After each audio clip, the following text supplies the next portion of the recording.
Welcome to the Nerd Party.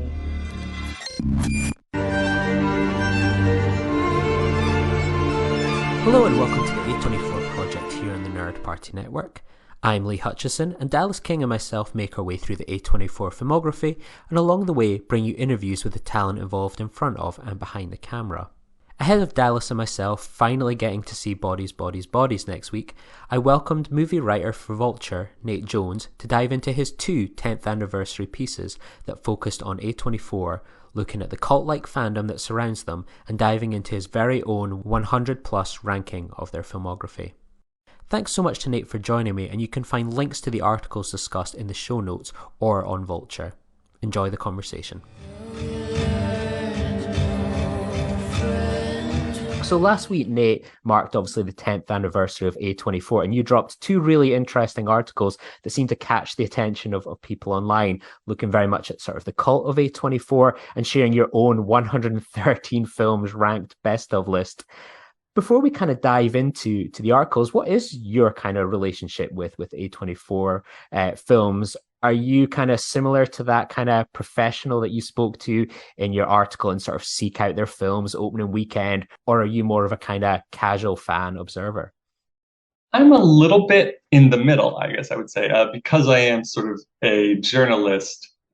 I think there is maybe a sort of hesitation to sort of jump in fully into fandom. You know, you want to sort of keep a little bit of distance, but I guess my relationship, it's the same as a lot of people, and that sort of I saw a lot of their films and liked them. Spring Breakers for me was a huge one. That was one where it really did feel like this sort of generational marker that, like, you know, this is a movie for young people today, and when you are, you know, in your 20s, you know, it hits you very powerfully. And so that was, I mean, that was only their third ever film, and the first two were, you know, a little more uh, didn't really get huge releases. So that was, you know, like many people, that was the first one I saw.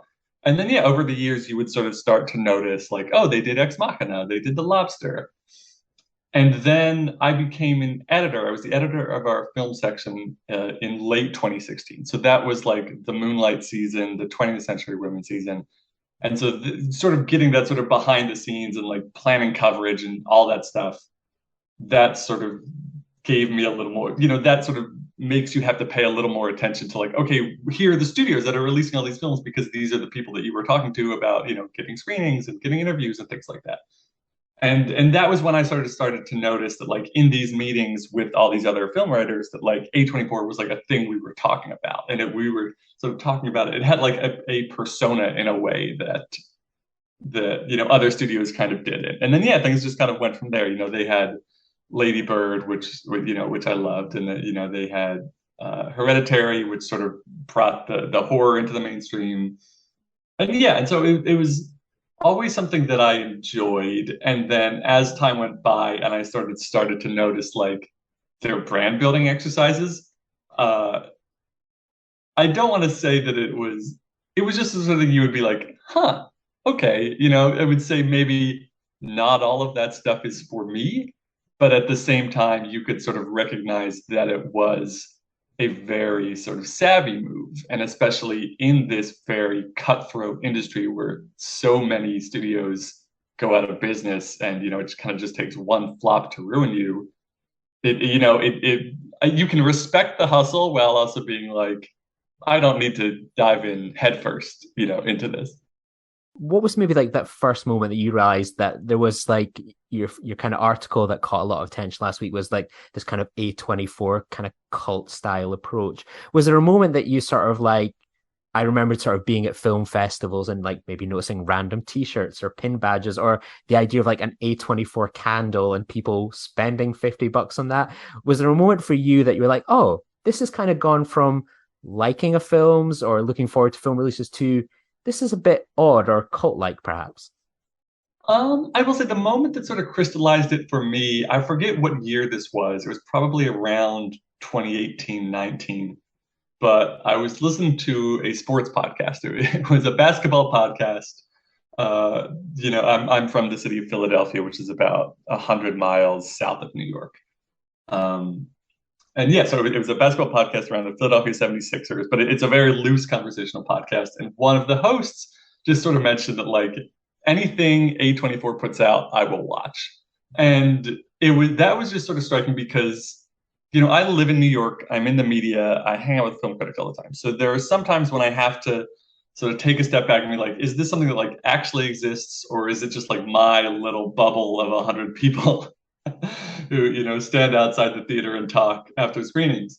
And that was sort of a good crystallization. Like, no, here is somebody who is sort of, entirely outside my bubble, has this guy who is, in his early 40s, has, sort of different interests than me, but it is sort of getting to him and he is invested in it and he is enjoying it and he has sort of pinpointed the brand as something that he is into. And that kind of stuck with me, if that makes sense. That was kind of like, okay, yeah, this is sort of something that is, a little bit wider than I expected. Obviously we mentioned like last week was like their 10th anniversary and it didn't seem to make much of a splash really. Like there was maybe the odd like little tweet thing you would see about like what's your four favorite A24 films, but it seemed like your article kind of was the sort of the main kind of almost sort of celebration or look at sort of A24 kind of films on that sort of anniversary. What was the kind of process for you? We always talk about with often on this podcast with filmmakers and artists, but what was your process, Nate, for like pitching this article and kind of the timescales involved in it?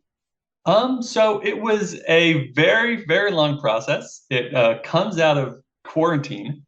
It was mid-March 2020. Movies had stopped coming out. All of us on the movies team were just trying to figure out what do we do with ourselves? What do we write about? And, we quickly came up on like the same thing that a lot of people picked up on, which is, oh, you can write about old movies. People are sort of the people that our audience is sitting at home watching old movies. So we can write about that. And so we did a good job in that, but we also sort of were looking for bigger, sort of more ambitious projects because we had time to stretch out. There wasn't that sort of weekly grind of, this movie's out this week, this movie's out, next week. So yeah, so we are looking for big projects, and we had this meeting, and one of my coworkers was like, maybe we should rank every A24 film.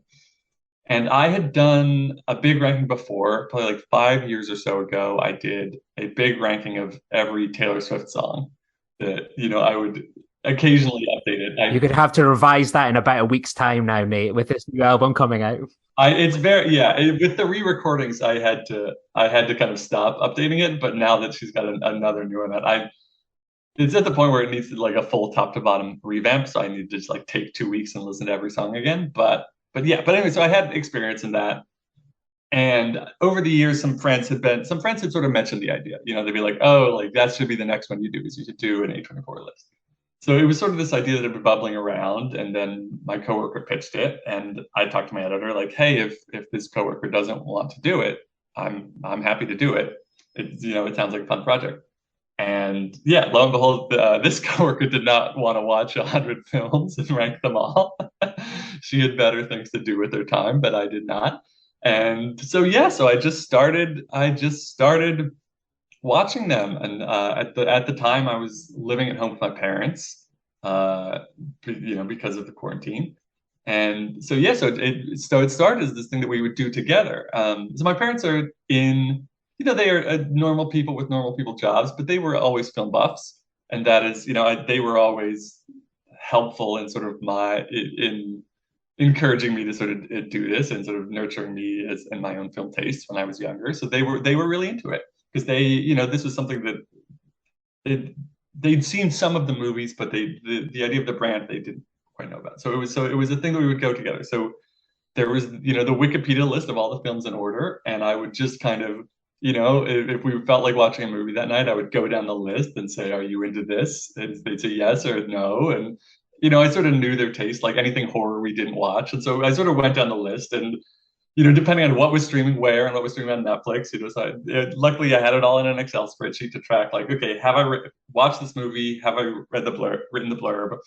And yeah, and so I did throughout summer and early fall 2020. I did on a good clip. I was doing probably, I think I was probably doing around like 12 movies a month.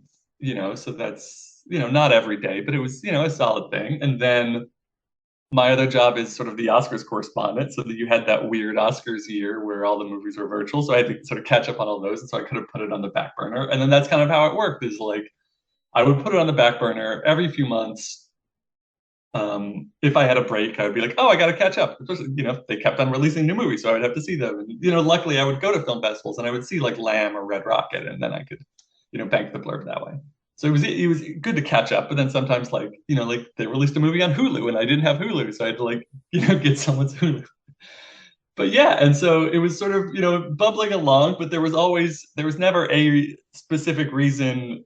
It was always going to be a thing where I would have to stop working on anything else for like at least a month to finish it, to lock it down. So it was bubbling along. And finally this summer, I think it just looked the way like we saw that there wasn't that many movies on the calendar and it wasn't Oscar season yet. And so my editor said, in May, like, hey, like let's finish this. Let's actually publish it this summer.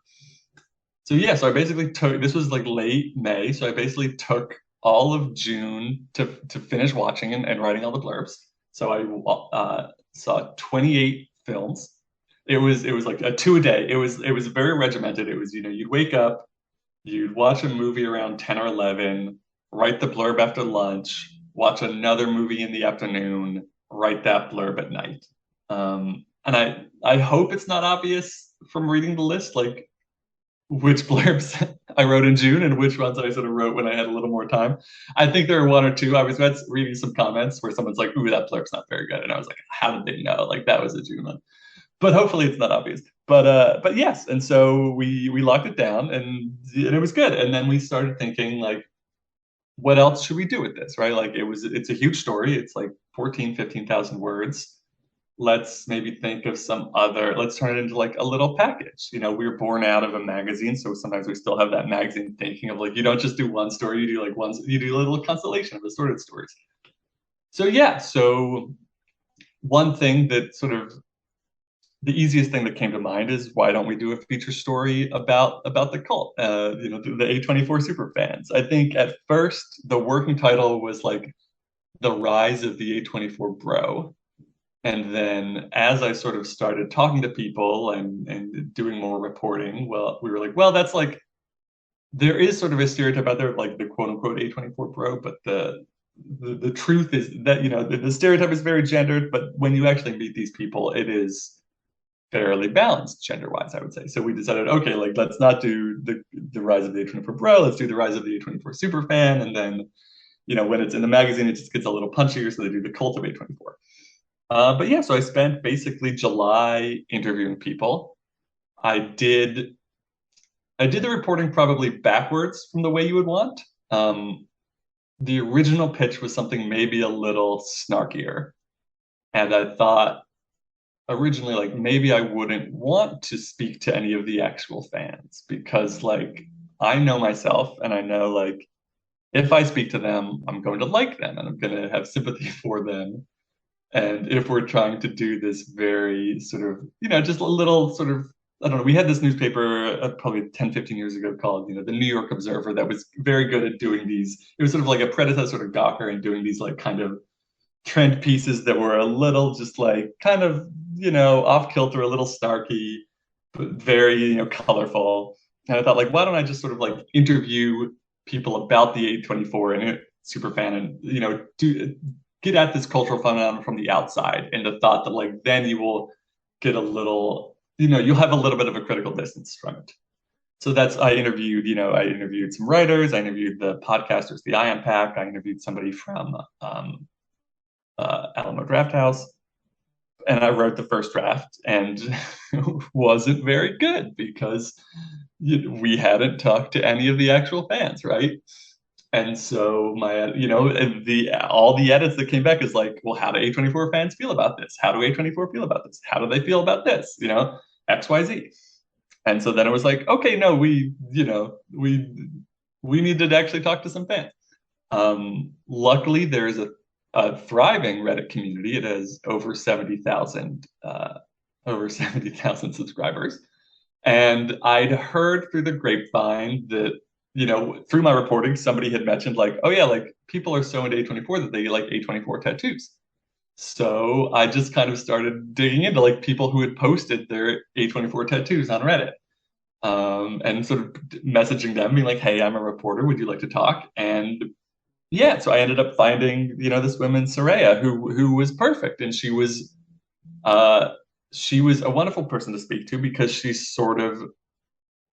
she both embodies what the A24 fan is, in that she has a very powerful emotional connection to these movies, and she loves them and she loves the brand, and she has it's not a hype beast thing for her. It's She has a personal connection to this art, which I think is something that's like really great. And if you care about film as an art form, that's what you want. And sort of in just like who she is and the way she is, she sort of dismantles a lot of these stereotypes of who she's not a 24-year-old kid on Canal Street wearing a Supreme hoodie. She's just sort of a normal person who has a normal IT job in the Midwest. And so she was good to be like as a counterpoint, that like, hey, like we make jokes about the A24 fan online, but like when you actually drill down and talk to the real people, like they are very different from this. And then yeah, and then I posted a general call, just like, hey, if anybody wants to talk to me, like I'm doing the story. And that was just sort of for little bits of color here and there. Originally, they were a little more woven into the story, but then we decided to sort of put them in a sidebar. But yeah, but that was great. And that was, I mean, the flaw of doing it the way we did it was that I had so many people come back to me to want to talk that like I literally didn't have time to talk to everybody before my deadline. So yeah, so it was we did it sort of backwards from the way we should have done it. Whereas, I should have put out the call the first week I started working on it and started with the fans and then come to the other people, come to sort of, the snarkier, more outsidery, cynical people. But it worked out okay. So The thing I particularly loved about your article, and for our prism and stuff, like we were very much the same as you, or perhaps with your like fandom, was like, oh, like they seem to put out good movies. Let's kind of just like, instead of like ranking them over a couple of years, let's just like knock out a podcast where we review them over like 4 years. And so we've had a good balance with that. And it's always the thing that I find with it is like you have this idea of the super fan, where they're very much that perhaps kind of Reddit style, where it's like there's only 10 movies that exist, your Ladybirds, your Moonlights, and you never hear anyone go, what did you make of The Children Act or Sydney, all these the Vanishing of Sydney Halls. And your article kind of dives into it, like going, this idea that they're this perfect hit record brand is so far off from it. Like it's pretty much like 50-50, I would argue. The middle ground can be really strong, but when it's bad, it's pretty bad. And I like that your article kind of dived into that. And why do you think that like there's so much of their filmography kind of overlooked by people, like especially these super fans? Do you think there's an edit of kind of like editing kind of the brand to sort of make it all as polished as it can be, or is it sort of something where people just naturally haven't checked them out, they only extend as far as a handful of films potentially? yeah, I think there's a few reasons for this. I think the first reason is that just sort of because of the nature of the internet and streaming and everything, like there's there's a phrase that people on podcasts use a lot, like films that don't exist. Like it is very possible for movies with very famous people and decent budgets to sort of come out, but only in a theoretical sense, and just have no cultural impact whatsoever. And that's something I feel like that you feel that a lot of these A24 films that no one has heard of sort of do, is that the company is very good at like when they have a movie that is sort of not up to snuff, they have the ability to sort of disappear it and memory hole it. Like it's funny. A thing I noticed, like we have this festival in New York, the Tribeca Film Festival, which is sort of notorious for getting the movies that good festival, but it's sort of notorious for getting the movies that didn't get into Sundance, didn't get into Toronto. And it was striking going down that A24 list of like how many of these movies premiered at the Tribeca Film Festival and then were sort of dumped onto DirecTV, got no promotion whatsoever. Like, yeah, basically no, they just memory hold essentially. So yeah, so the reason that people don't really watch them or consider them part of the A24 canon is because they've been hidden, and it's very if you want to hide a film these days, it's very easy to hide a film. So A24 has been sort of lucky. I mean, I don't want to, ding them. Like every studio has films that are bad. So I don't think it's a flaw on A24's part that, of the 100 films they've released, there's 30 that are that are bad. It's hard to make a good film.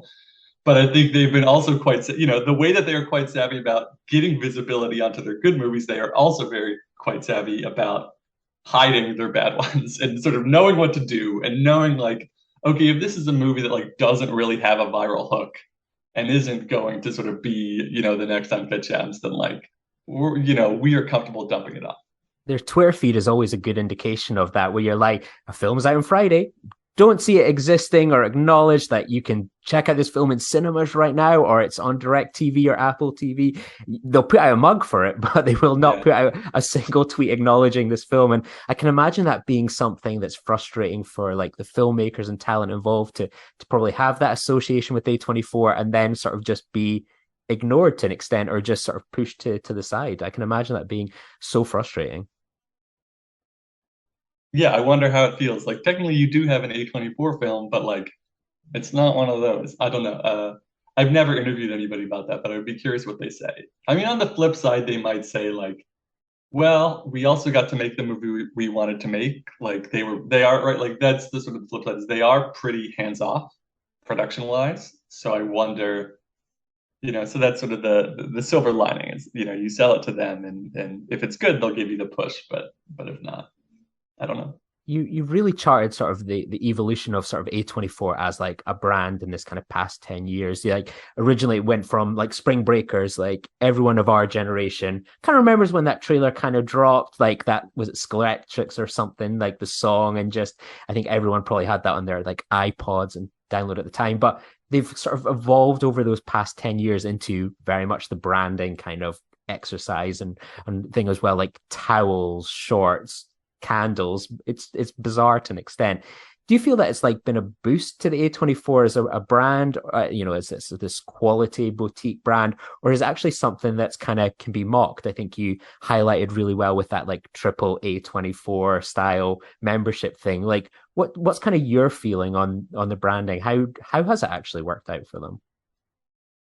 I think I don't know if this is a cop out answer, but I think the answer is both, right? It is both worked out well for them and made them able to be mocked. But I think in a certain sense there is almost like no such thing as bad publicity in this sense.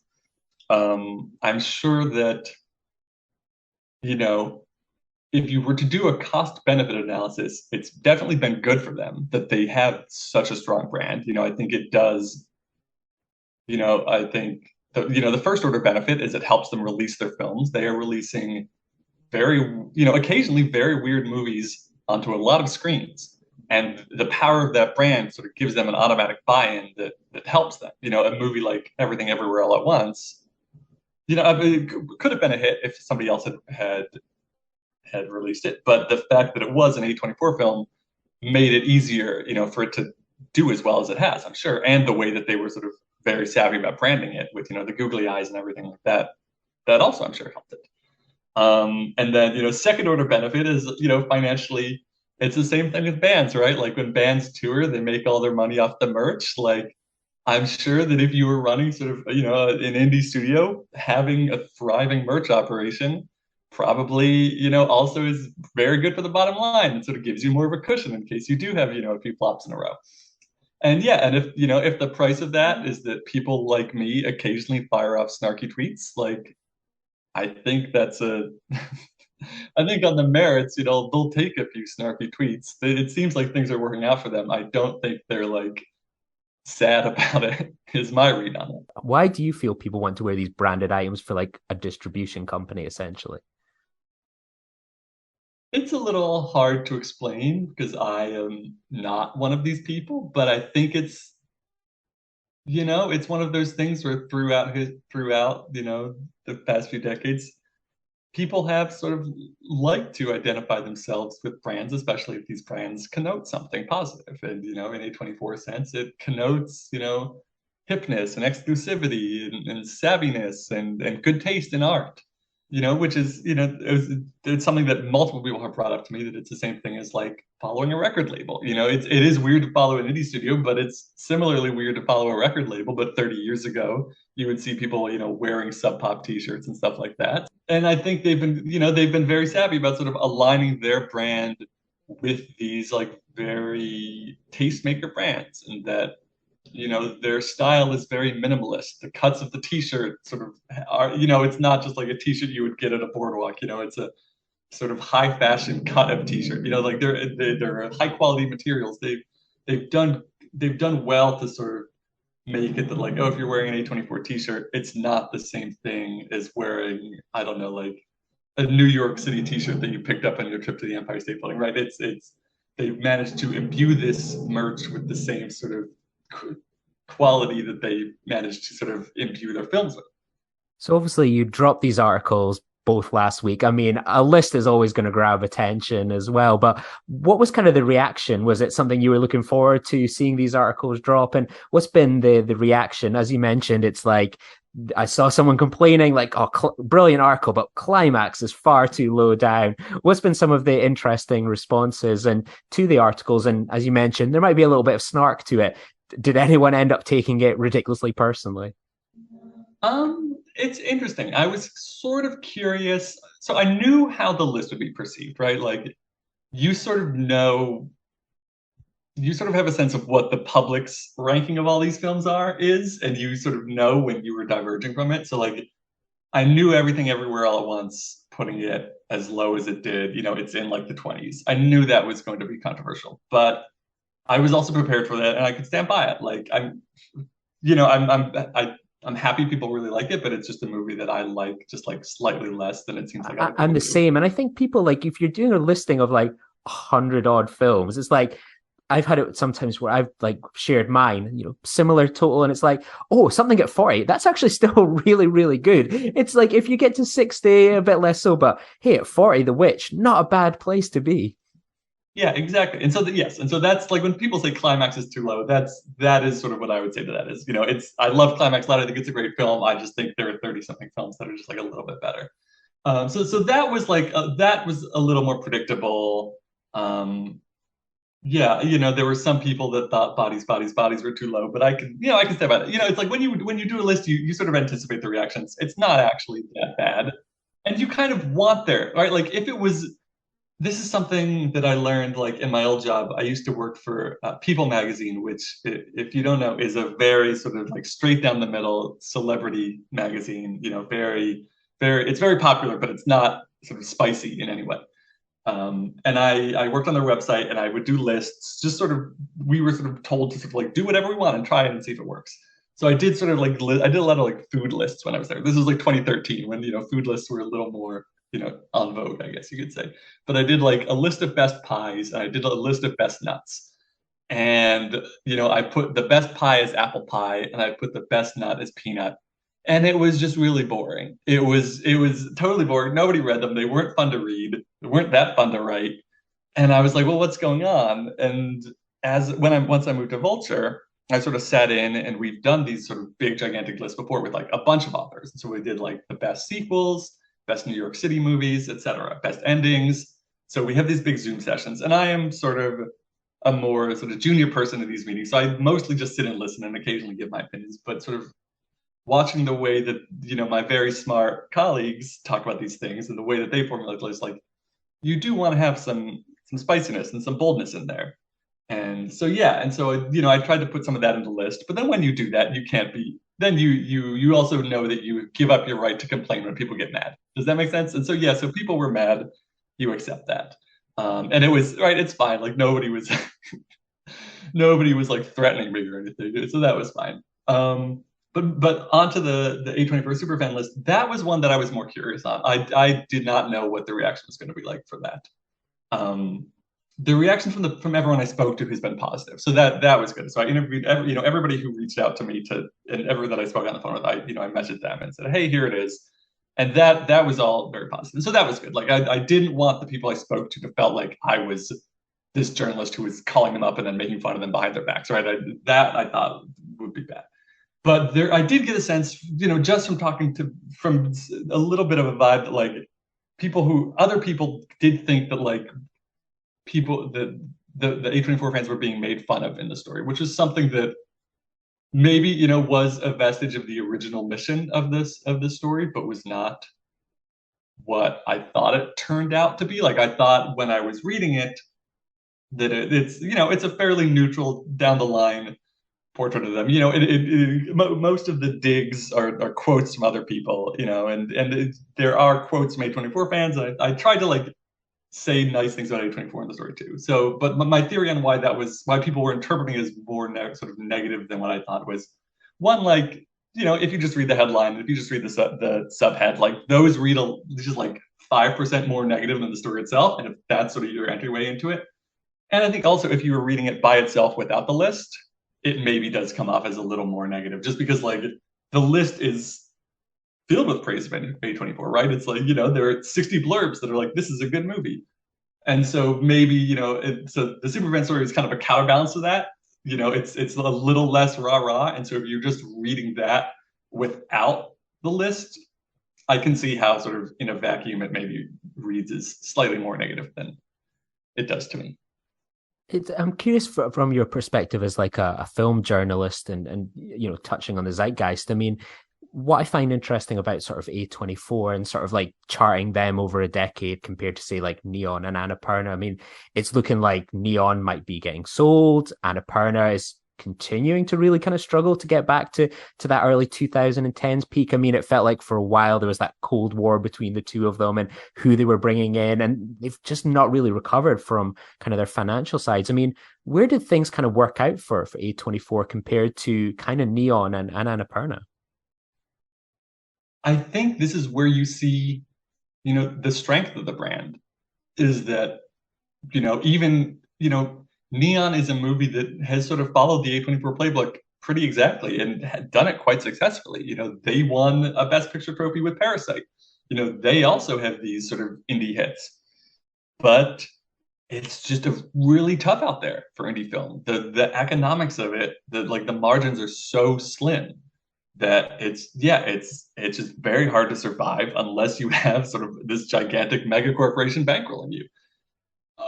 So I think that's why like you see things like the A24 All Access program, like all the merch. Like I think there you could argue that that is the only way that A24 has been able to survive by being independent so long. Like when you compare it to studios in the past that sort of filled that same niche, like Focus Features, Searchlight, all of those were already owned by major corporations. A24 has been, they have investors, but they are fully independent. And I know there have been rumors a year or so ago, maybe 2 years, about that there was maybe a sale in the offering, but that, as far as I know, hasn't come to pass. And maybe these efforts are the things that kind of are what's keeping them independent. And what trends are you kind of seeing at the moment for the future of independent cinema and distributors like A24? Like, obviously just recently here in the UK, I think they own Regal Cinemas in America, but we sort of see Cineworld facing potential bankruptcy. The market isn't as great as people seem to think it is at the moment with cinema. What trends are you kind of seeing, and is it worrying signs for your A24s and other indie distributors? Yeah, I mean it's very bad for everybody. Which is yeah, I mean, right, like they're just this is a business that was built around getting a bunch of people into a room all together. And so, obviously it makes sense that the pandemic caused, gave it so much trouble. Um, and I think what we are seeing is that there is a conflict in that nobody has been able to come up with a business model that beats theatrical distribution in terms of, long tail revenue, in terms of like getting these movies into the cultural, giving these movies a cultural footprint. Like a streaming project just doesn't have the same thing. Um, so it's one of those things where like Wall Street is kind of convinced that theatrical is over and streaming is the future, but at the same time, the numbers say differently. But then the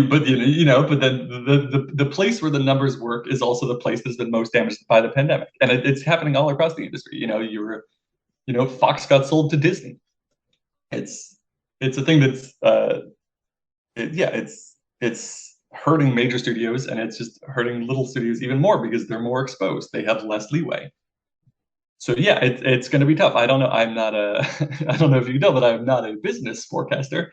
but no, it's very rough out there, especially you were seeing this summer, like there's just not theaters, there's just not movies for the theaters to play. And it's really bad. It's like eating your seed corn, you want to get people into the habit of seeing movies. It's such a habit-driven business. And and if you're someone who cares about movies like you and I do, like you want them to have an impact, you want them to have a cultural footprint, and they kind of only have that uh, by playing in movie theaters. So A24, it seems like they're, pretty committed to streaming. One of the things that's good about them is they do give these weird films very wide releases. And luckily, there are tons of screens for them to play in now. So there's, in one sense, less competition. But yeah, no, exactly. It's rough times out there, and I hope they survive it. But it's going to be hard for anyone.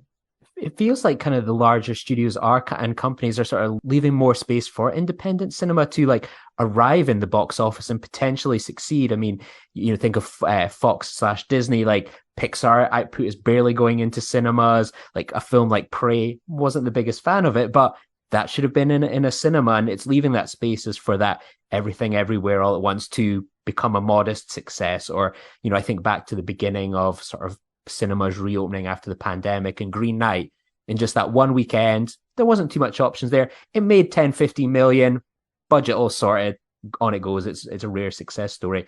you know do you feel that there's sort of maybe A24 and there might be other sort of independent kind of distributors that might try and take advantage of this sort of like wide opening to maybe sort of drop these low budget films in, get some money, get out, and then might have that word of mouth to then be a success, to be picked up as a iTunes rental or sold to Hulu for a little bit of money as well? Yeah, I mean, yeah, exactly. I think that is precisely what they're doing, and I think you are starting to see it pay off. Like not just with Everything Everywhere All at Once, but a film like X, which is a movie that I liked okay, but was not a movie that like seemed to me one of their like top tier releases. It sort of seemed to me like it was sort of one of their like pack of the middle of the pack ones.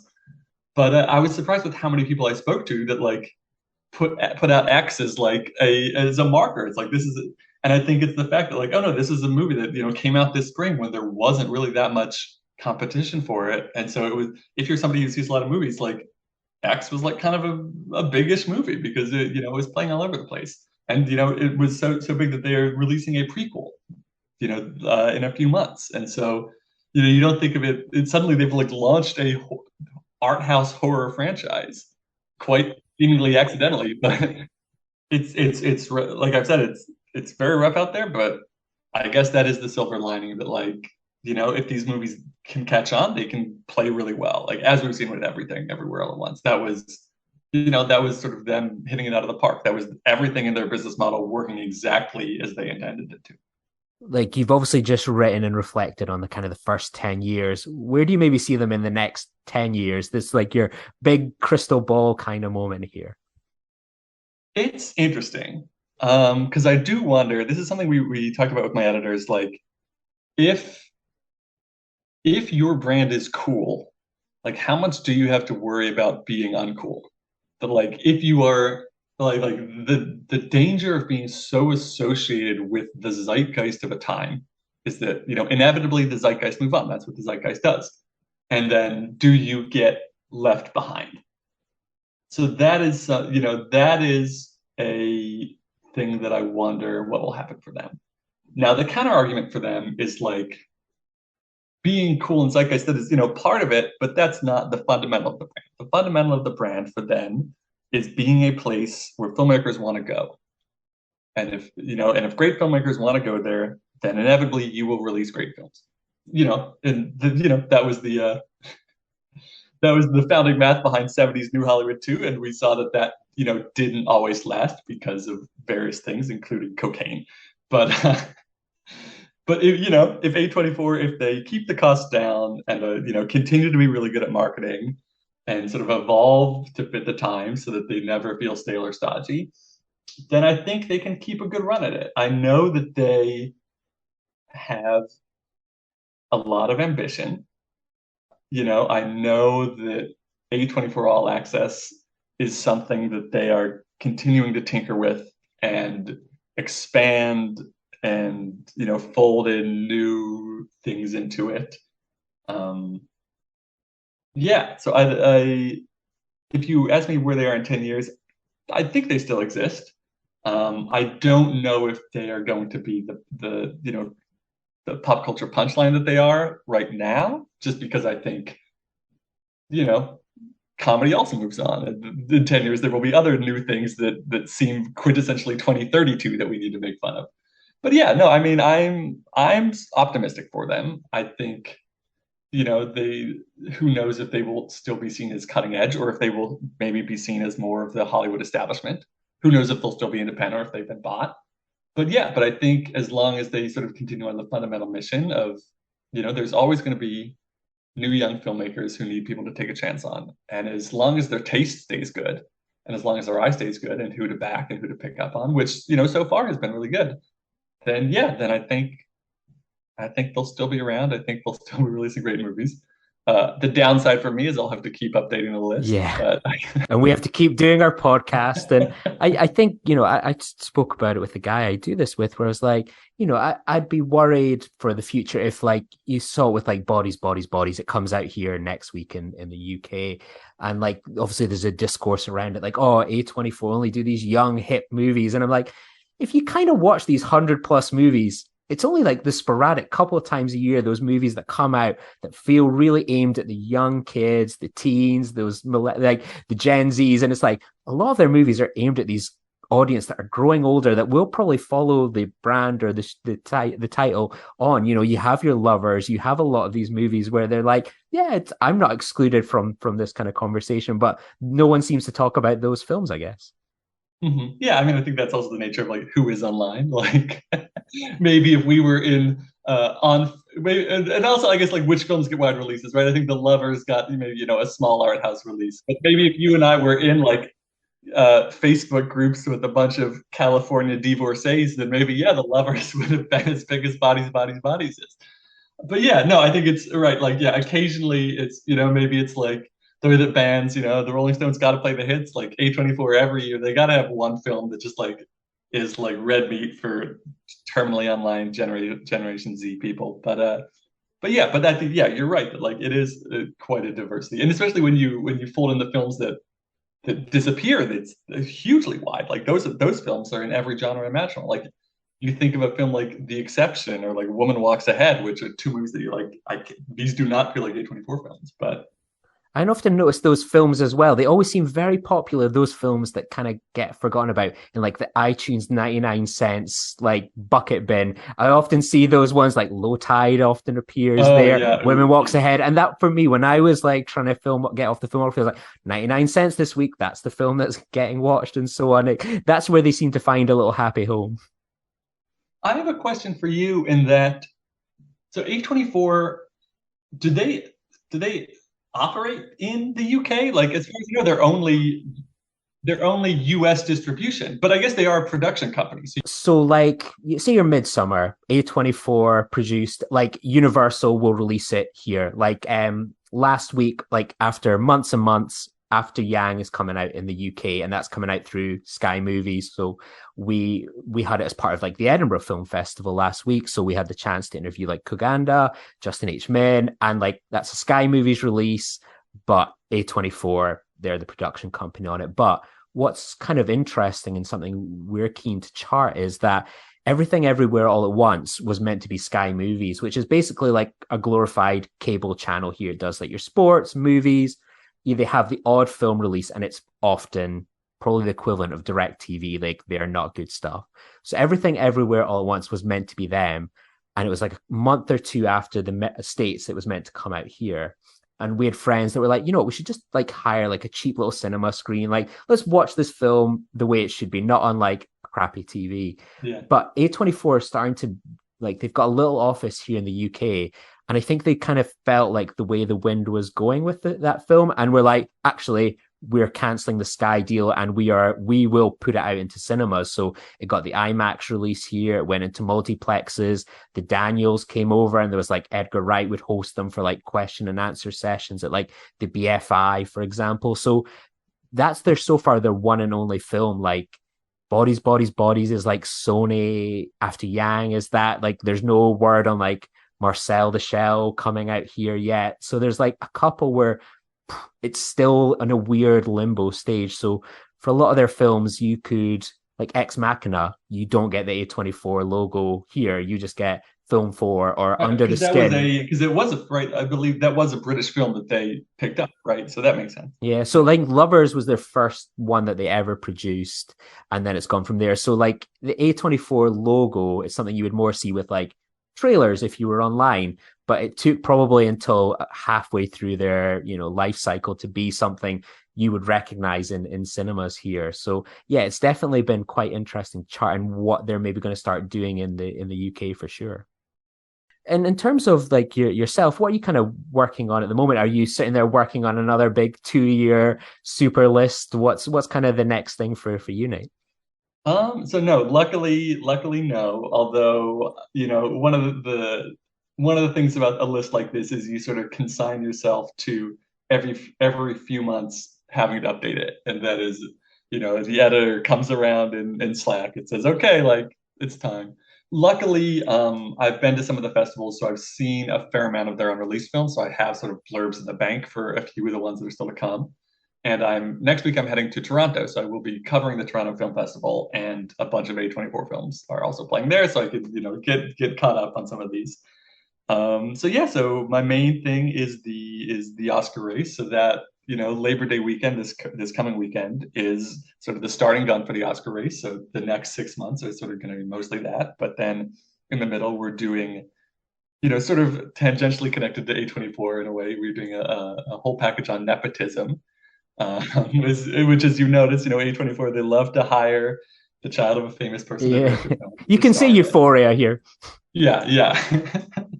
But yeah, so we're doing a little nepotism package in a few weeks. So I'm working on that, and then yeah, I will have to find some time in there to re-listen to all the new Taylor Swift songs and the old ones, and sort of do a top to bottom re-ranking of that one. So yeah. Well, for those that want to kind of like check out your work or follow you kind of online, where would can you recommend people to go?